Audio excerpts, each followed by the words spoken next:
when we said no, as we were going through the process of being the interview process to be a franchisee, and we said, we have to put a pause on this right now. About 15 months went by. And at the time, the vice president of franchising at Dry Bar came back to me and he said, we've interviewed other people in Charlotte. You're our person. But I think they saw something maybe that I didn't see in myself at the time. And so I had to jump into a whole world that I knew nothing about. Signing leases, personal guarantees. I knew the hair world. I knew kind of like the talent that was out there, but I had never hired somebody or fired somebody. So it was all new. Hey guys, welcome back to Be What Works Weekly, where we talk to entrepreneurs, people in business, and they share their stories. Also give you little helpful hints. So today I've got Jackie Paynter with me. Jackie, you're out of North Carolina. Correct. And what is it you do? I am the franchise owner for the Dry Bars in the greater Charlotte area. And for the gentlemen in the audience that aren't quite sure or aren't married, what is a dry bar? So a Dry Bar is essentially a hair salon. Our founder years ago decided to create a more niche market, and it's just blowouts. So no cuts, no colors, just blowouts. And so that's what we do day in and day out. Mostly women. We have a few men, but mostly women. Yeah. Do you really get guys? Like, do you have to have, would my hair work for it? You could certainly come in and we could wash your hair and give you a scalp massage if you wanted to. That's perfect. We have had a few men over the years with long hair that have come in. I've been open for 7.5 years, and I probably have had 5. Okay. So not a huge market. No. Maybe it's untapped. Maybe we got a market to it. Sorry. So you basically add volume. It's a very healthy thing to do, right? Especially for hair like yours, longer hair. So a blowout is great for anybody. Our market is mainly women, and we service a career woman who needs to be either camera ready for a meeting, but doesn't have the time or the desire to do her own hair. So Yeah. she comes in and we take care of it in a 45-minute service, all the way along the spectrum to the mom who maybe has toddlers and she just wants to give herself some self-care. Yeah. I love that. A little pampering, a little self-pampering. Yeah. How did you get into the entrepreneurial side of being a franchisee? So my background is in hair. I Gotcha. started as a hairstylist over 20 years ago. So am familiar with the space and familiar with hair and beauty and, as we Yeah. say, being behind the chair. And then the opportunity presented itself to me to explore being the franchise owner. There's a lot to that story, but I jumped in and here I am. And so that's where I landed. So there had to be some apprehension. So if I pull back from the niche specificity of what it is you do, I was a bartender years ago in a previous life, and bartenders always want to own bars, and well, at least a lot of them do. And I wanted to own a bar, so I bought a nightclub, and 5 years of doing that made me realize I don't want to be a bar owner. And I left both for real estate, which thank goodness I have. But you went from being the person that was doing the job you were trading your time for money, and you moved yourself into a business owner or entrepreneur that I don't know if you guys employ, like I have W-2 employees and I have 1099 subcontractors that both work in the same space for me. And then basically you could say I take an override. So it's the most basic form of capitalism, which is I have somebody else do a job that I make more money than I pay them. ultimately. Or in your case, they may pay space rent. In a lot of businesses, like let's take HVAC, a technician goes out and does work and they bill the client $75 an hour, but they pay him $40. So that spread goes into the income, the profit for the business. That's a scary thing to do because now you're relying on a couple things. You've got to acquire talent. So you have to have people that are behind the chair, as you say. You've got to do marketing. You've got to, you wake up at 3 o'clock in the morning going, a lot of people are responsible for me being successful at this. And whether or not you're going to say it, I'll say it. It's scary as hell. Yes. Like it really is. So what was it that got you to go from, hey, I know I've got a good book of business, I've got good clients, and I know what my rates are. So I'm comfortable. Obviously you had success in it. So I'm comfortable here to move to a place where you're uncomfortable, which is I'm going to take, because it's a risk.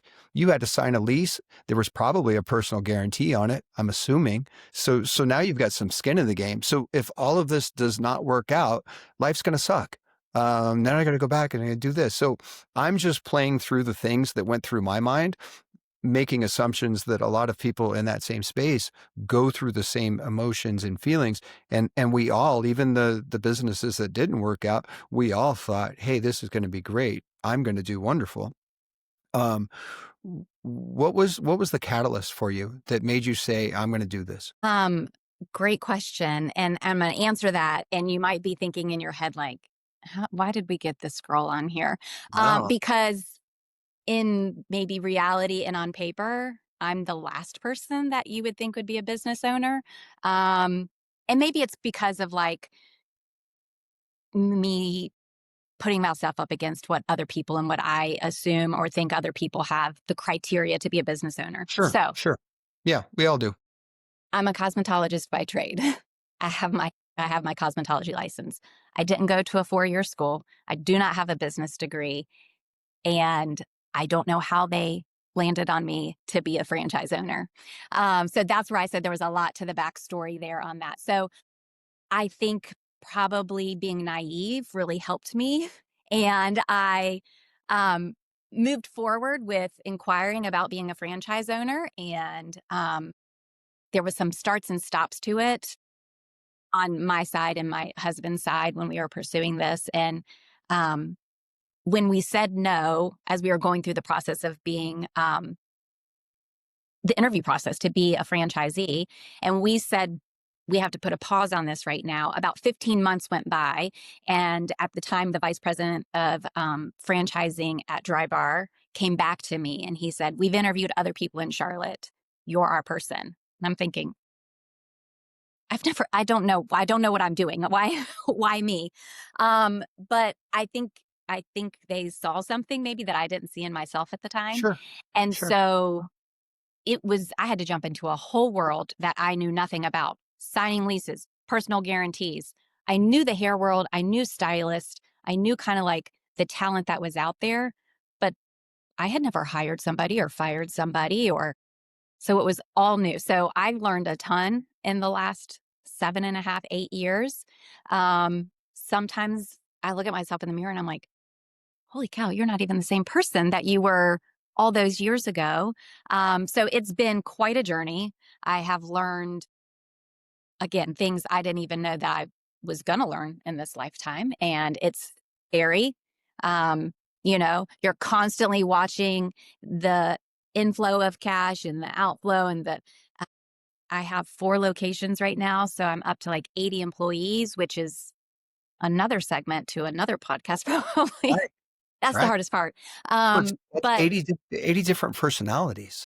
80 different personalities 80 and different personalities with 80 different visions of what work should be like, and then conflict between those 80 per location of well, so and so said this about me, and so now you've got to deal with conflict, resolution. You've got to deal with vision. You've got to deal with marketing. You've got to deal with working on a P&L, a balance sheet. You've got a primary business, plus you've got four off. I mean, Yeah. that's almost overwhelming. And what you said was we put a 15-month pause on it. And now in my mind, that's you going, this is more responsibility, and I'm not really comfortable with it because it's not my skill set. No, thank you. This is much more comfortable what I'm doing right now. I know what I'm doing. I'm good at it. I make good money. I don't know that I want the risk of jeopardizing this for the possibility that this could work out. And that's probably more people would stick with the I'm good, thank you very much. I see that there could be opportunity, but it's too scary, to be honest with you, and I'm not willing to do it. Way more than go, you know what, I'll do it. But the action and the doing it, if you can fall into enjoying, almost wanting failure or things that you can get better at, that you can learn, like you said, I've learned things I never thought I would learn in my lifetime.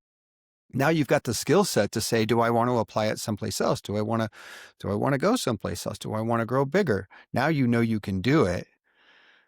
So that's the scary thing. The scary thing is how big do you want to go? Like how so you did make, even though you had the director of franchises that was coaxing you along, so obviously he saw the potential. He's I won't. also a sales guy, Well, that's what salespeople do, right? right? I mean, if they can believe in you, then why wouldn't you believe in you? But he was obviously he made a good decision. He got the right person. You're doing really well with it. What does the vision look like? If you've got four locations right now, do you want to continue growing? Do you want to just get better, not bigger? What does the next 5 years look like? Yeah, my husband and I often talk about that. So when we jumped in, and I say we because my husband is 100% with me and behind me on this. He has his own job, but he definitely helps me with the business. It's when you're in small business, every part of the family, right, is in on it I with you. So I will we have two I agree. daughters. My hope is that they're watching mom and learning something along the way. So we knew when we opened our first one that we wanted multiple ones. We didn't know how that would play out. 18 months after we opened our first one, we opened our second one. Then we had a pause for a few years because the world kind of shut down.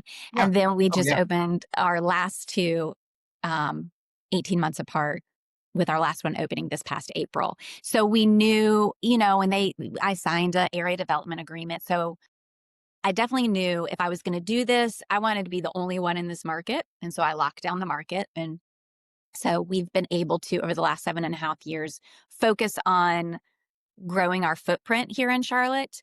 And I think we've done that really well. And we're in the best places, I would say, in the greater Charlotte area.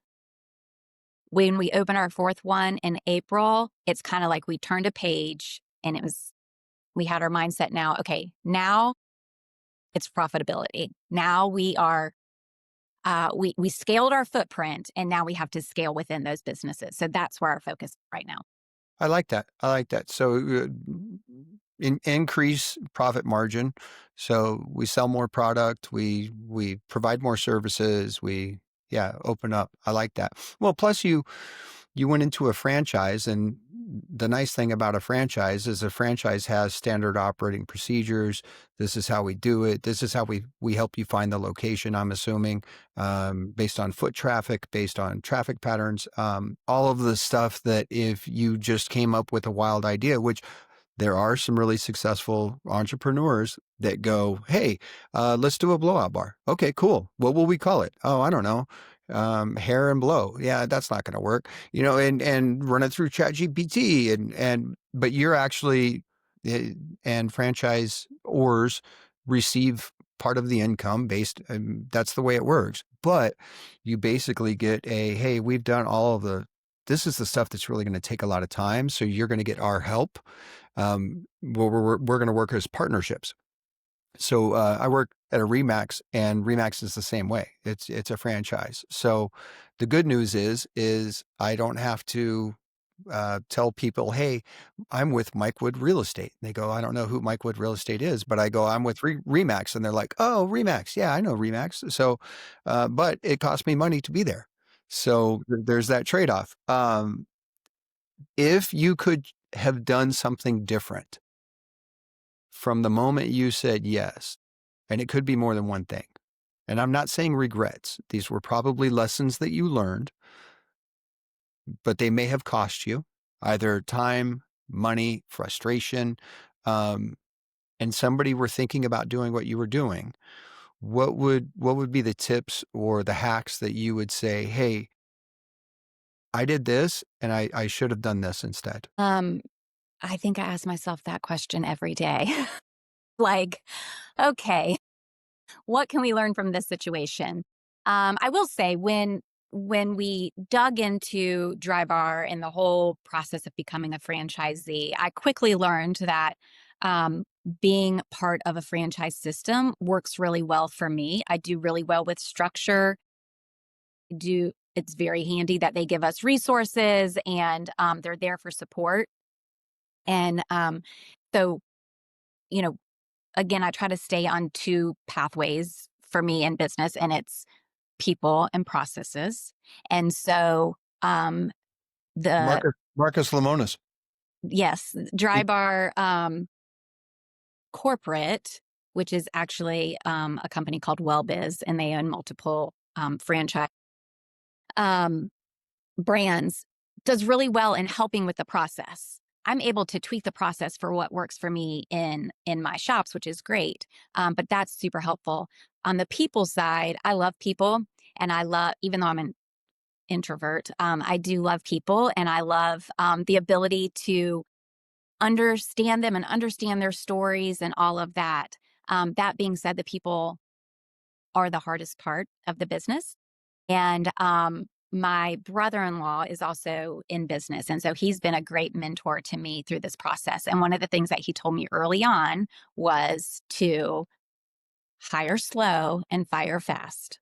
I love that. And I think it took me probably years to really understand what he meant on that. And so I think in my early years, I would hang on to um, the people, the stylists that did incredible work, super talented, Right. but definitely stirred the pot. Oh And God. I was so afraid to let them go because I thought they bring in so much money. If I let them go, everything's going to crumble. Um, and after you make that first move to part ways with that person, and then you're still standing, like, oh, okay, we can do this. We can move forward. So I would say that is something that I learned early on, or was told early on. Took me a while to learn it, but I think is really important just to maintain the culture within our Oh, shop. huge.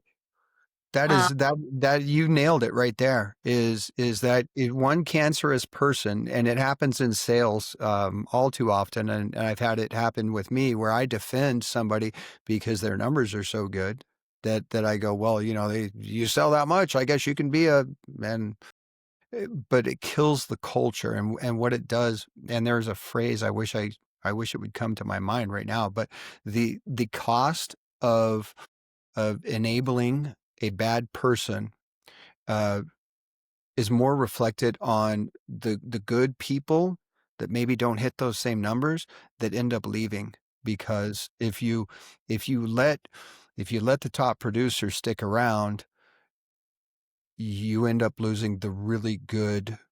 The, maybe they don't hit. Well, this is going to knock it out of the park. But I would rather have a good culture with good people.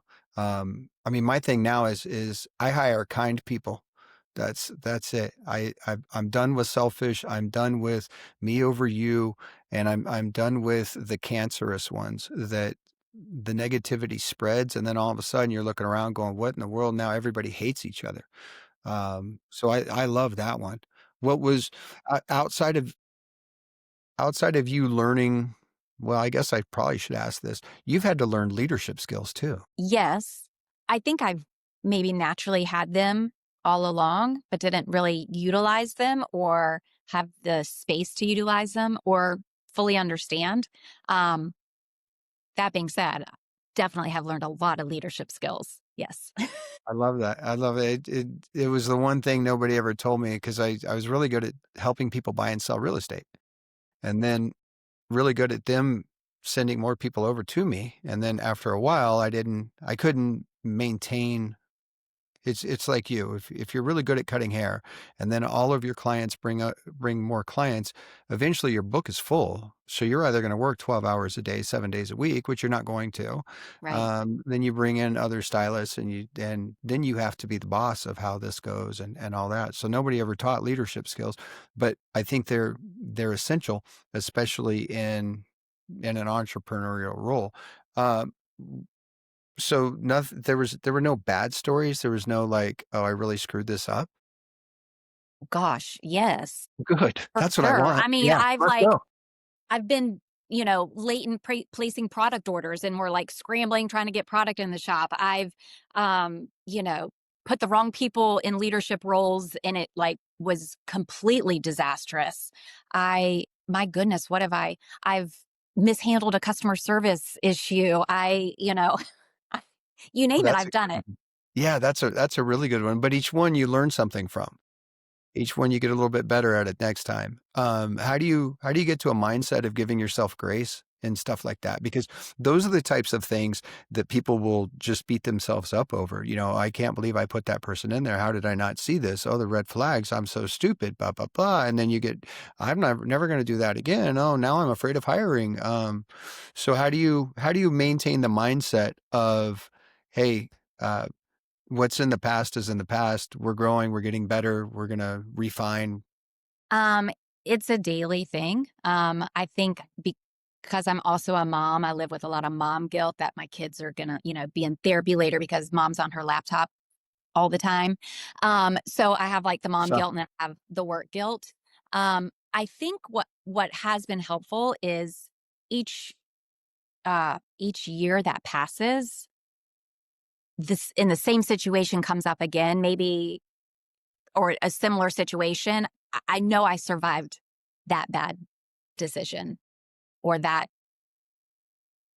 unsuccessful whatever yeah, that I tried to implement that and I learned something from it. And so I can keep going. Like I, I don't know. I mean, my husband is a huge supporter of me. And so he is very graceful to me and gives me a lot of grace. And I think I think I have a great support system that, one thing that is also helpful is so our product is blowouts, right? So we wash their hair, dry their hair, and style their hair. If somebody does not like it, guess what? We can just wet your hair. We can just do it wash your again. hair again Yeah, and start over. I yeah. haven't taken any length off. I haven't changed your color. I haven't amputated anything. Like at the end of the day, it's not that big of a deal. But you know, yeah, I think it's a daily thing. There are times where I beat myself up more than other times. It's funny, I can feel it coming right now because we're in Q4 and it's our busiest time of the year, and so I'm on like a heightened alert at all times. And I grew up thinking I needed to be perfect all the time, and Yes. so Oh, it's like that's so hard. this is where we have to make our money, right? This is Q4. This is where we make all the money, and if I'm not staffed properly or if I'm not don't have the right schedules, it's gonna make everything crumble. So it's Yeah. it's a daily thing for me. Well, and that anxiety just builds up and frustration. I like that. You did say something I thought was very important, and I know that a lot of successful people say it. But having a spouse, having a partner, having somebody else that is supportive, that that gives you the, hey, you did a great job, you're doing great. Sometimes it's just that keeps you going, or can change the negative self-talk. Or I will tell you once, what I use is, I think everything I think about, everything that comes through my mind, every experience I have can can be interpreted one of two ways, and I define which of the two. And the two are, it can either be positive or it can be negative. So I've taken the, hey, what if this doesn't work out? What happens if this client cancels? And I can't believe Now I just step back and go, okay, well, where's the opportunity? What am I telling myself? What's the story that I'm creating in my own head? And how can I reframe that story so that it's positive, it's uplifting, it's yeah, I made a mistake. But the good news is I learned that next time this comes up, don't do this. Instead, go this route. So having a supportive spouse, and then I'm sure that you have specific times where you have two daughters, 2 daughters, yeah. 2 daughters, where the three of you or you one on one with them is blocked out. That's what they do. Are they going to get into the business too? No. At least No. that's what they tell me right now. No. One of my daughters is, like, super athletic, and so she is just wants to be doing sports all the time, could Yeah. care less about her hair. The other one loves to get her hair done, but they have both told me they do not want to run dry bar. I think because they just see what comes with it, and it for them, they're watching it play out with mom in dry bar. If it was Yeah. another business, it would be that. So I don't know. I hope sometimes people ask me, like, what do you define as success? Like, at the end of the day, when you're done with this career, what will you define as being successful? And obviously, you go into business and you want to make money and you want to, um, you know, have a financial gain to it. For me, if at the end of the day, my girls have realized that they can do anything that they put their mind to, even if it is completely foreign to them and they have no business degree or they're not the likely, you know, candidate for the role, that it takes hard work and it takes grit and a lot of time and a lot of failures with a few successes. If I've instilled that in my girls, then that to me is success. Yeah. Well, you've modeled it very well. I hope.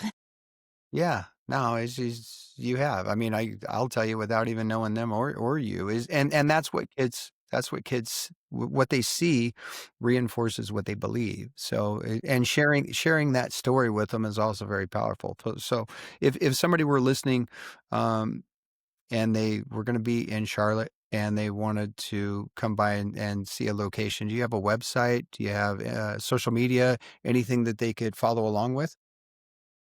We do. So, because I'm part of a franchise, we have one local website, which is drybarshops.com, and it lists all of the dry bars across the country.